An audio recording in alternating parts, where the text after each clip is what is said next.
ขึ้นแล้วมาแล้วพอดีเลยโชคดี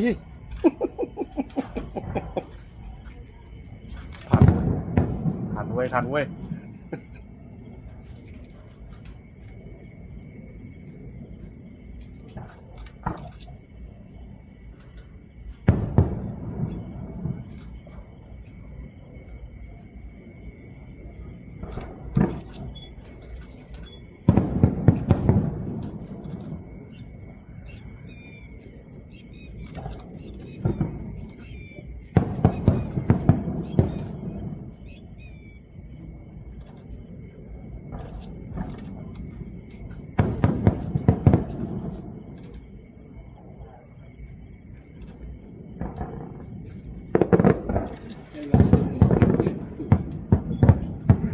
สงสัยจุด2 จุดปะเนี่ย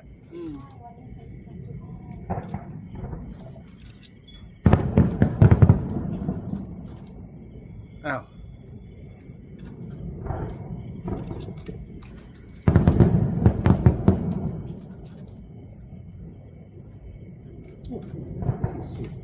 โอ้ยว่าไปหน่อย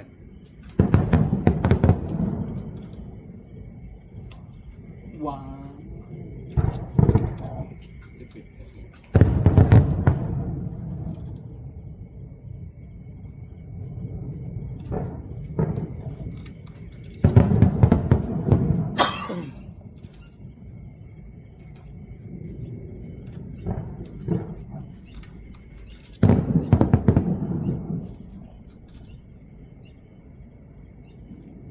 โอ้โหโคตรสว่าง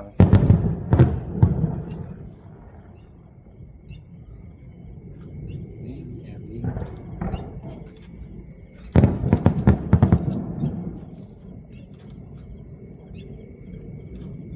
ไอ้หัวใจโอ้ยไม่ทัน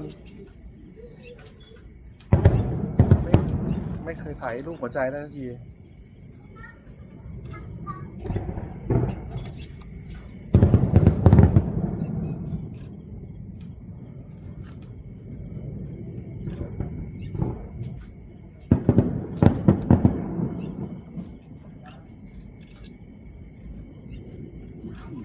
โอ้ใหญ่มากเกือบไม่พอ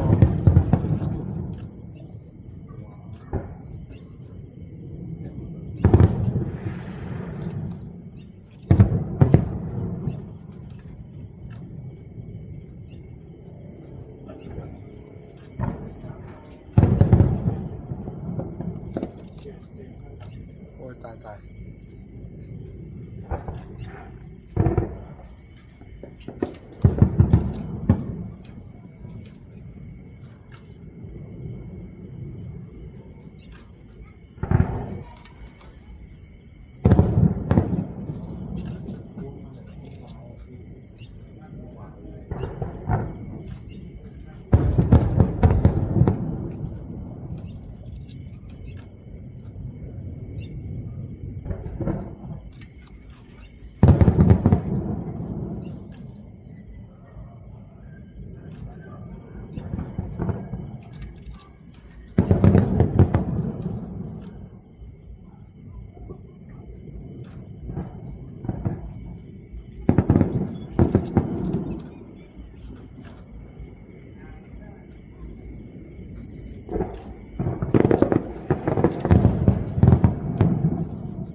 ปั๊บปั๊บปั๊บปั๊บ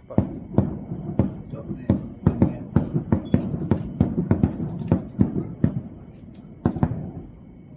หมดแล้วเหรอ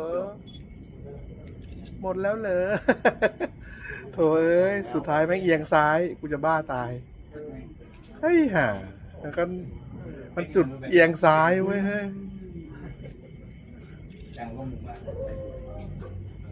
เอาเป่าลมออกไปให้หมดกันดิ โอ้ย เอียงซ้าย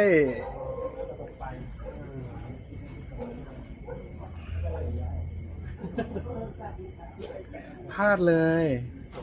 มันขึ้นแค่2 จุด ขึ้นแค่2 จุดทูเข้าซ้ายไปเรานึกว่าจะมาตรงลุงไม่มาเลย ไม่ได้หรอก ไม่ได้เลย คนเยอะแยะ เออ จุดตรงนี้